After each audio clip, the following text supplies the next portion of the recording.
కొంచెం ఒక్క నిమిషంలో నీ ఉపన్యాసం. బాబాసాహెబ్ అంబేద్కర్ గారు, భీమరావు రామ్జీ అంబేద్కర్ గారు ధర్మశాస్త్ర పండితుడు, రాజకీయ నాయకుడు, నవ భారత రాజ్యాంగ నిర్మాత, స్వతంత్రోద్యమ తొలి న్యాయశాఖ మంత్రి, స్వతంత్రోద్యమ దళిత నాయకుడు, వృత్తిరీత్యా న్యాయవాది, ఇండియన్ బౌద్ధుడు, తత్వశాస్త్రవేత్త, ఆంథ్రోపాలజిస్ట్, పునరుద్ధరణకర్త, బాల్యంలోనే బాధలకు అవమానాలకు గురై బీదరికాన్ని ఎదుర్కొంటూ స్వయం కృషితో స్వయం ప్రతిభతో భారతదేశంలో కేంద్ర మంత్రి పదవిని అలంకరించిన మహోన్నత వ్యక్తి బాబాసాహెబ్ అంబేద్కర్ గారు.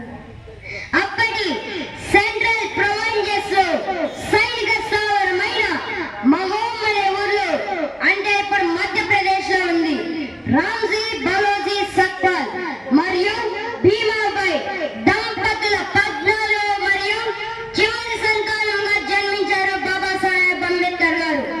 అతని కుటుంబం ఆధునిక మహారాష్ట్రలోని రత్నగిరి జిల్లా అంబావడి పట్టణం, అందుచేత వారు మరాఠీ నేపథ్యం గలవారు. బాబాసాహెబ్ అంబేద్కర్ గారు చదువుకోవాలంటే కులమడ్డుగా వచ్చింది, మంచినీరు త్రాగాలంటే కులమడ్డుగా వచ్చింది, పనులు చేసుకునే చోట, దండం పెట్టుకునే చోట, అన్ని చోట్ల కులమడ్డుగా వచ్చింది. కులపి చాచి యాక్టివ్గా ఉన్న కాలంలో 1891వ సంవత్సరం ఏప్రిల్ 14వ తేదీన తక్కువ కులంగా ముద్రపడిన మహర్ కులంలో పుట్టారు బాబాసాహెబ్ అంబేద్కర్ గారు. బాబాసాహెబ్ అంబేద్కర్ గారికి చిన్నతనం నుంచి కులమే ఒక భూతంలో అడ్డుపడింది. బాబాసాహెబ్ అంబేద్కర్ గారు అందరిలాగా బెదిరిపోలేదు, అవమానాలు సహిస్తూనే ముందు ముందు తనలాగా మరెవరు అవమానపడకూడదని ఏమి చేయాలో నిరంతరం ఆలోచించేవారు, నిరంతరం ఆచరించేవారు. ముంబైలోని ఎన్పిస్టన్ హై స్కూల్ చదువుతున్నప్పుడే కులపిచ్చి ఎంతగా ఉందో అర్థమైంది బాబాసాహెబ్ అంబేద్కర్ గారికి.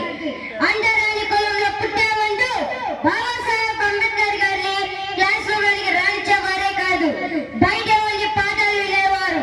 అయినా ఎప్పుడు చదువులో ఫస్ట్. చిన్న వయసులోనే రామాబాయి గారితో వివాహమైంది, అయినా చదువు ఆపలేదు.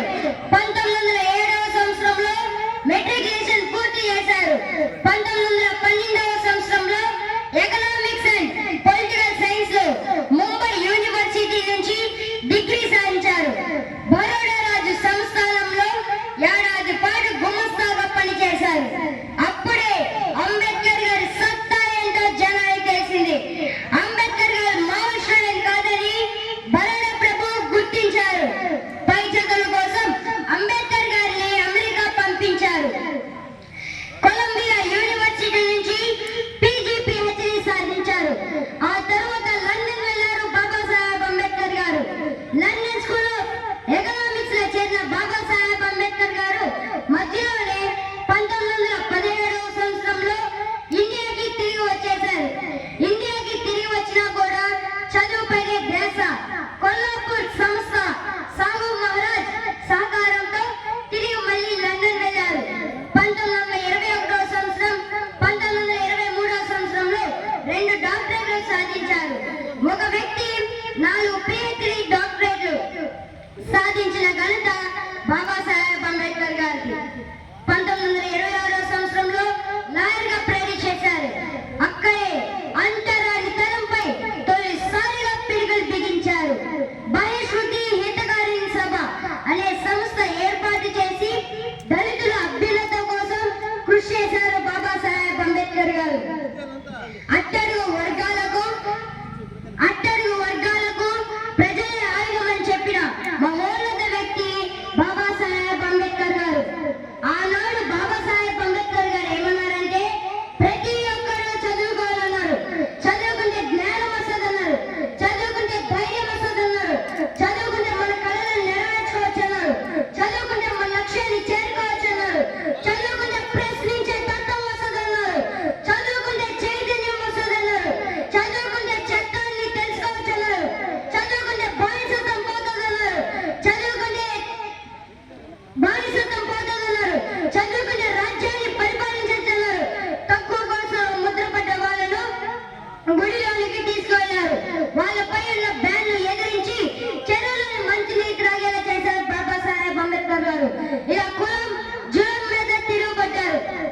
1936 సంవత్సరంలో ఇండిపెండెంట్ లేబర్ పార్టీ పెట్టి ముంబై లెజిస్లేటివ్ అసెంబ్లీకి పోటీ పడ్డారు. తక్కువ కాసులో ముద్రపడ్డ వాళ్లకు ప్రత్యేక నియోజకవర్గాలు కావాలని పట్టుబట్టారు. దేశానికి దశ చూపెట్టేందుకు రాజ్యాంగ రచన బాధ్యతలను సమర్థవంతంగా నిర్వర్తించారు.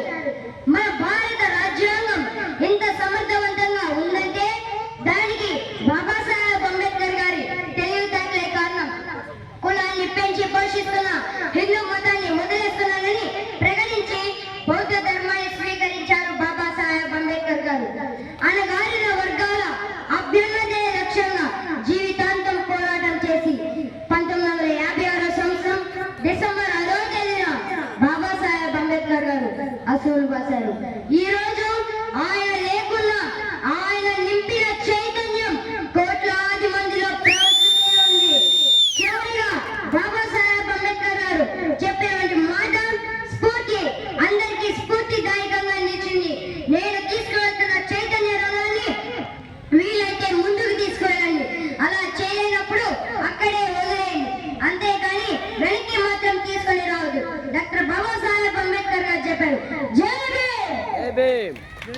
నాకు ఈ అవకాశం ఇచ్చిన పెద్దలందరికీ ధన్యవాదాలు తెలియజేస్తున్నాను. జై భీమ్. జై భీమ్. చిత్తూరు పిడుగు. Very good.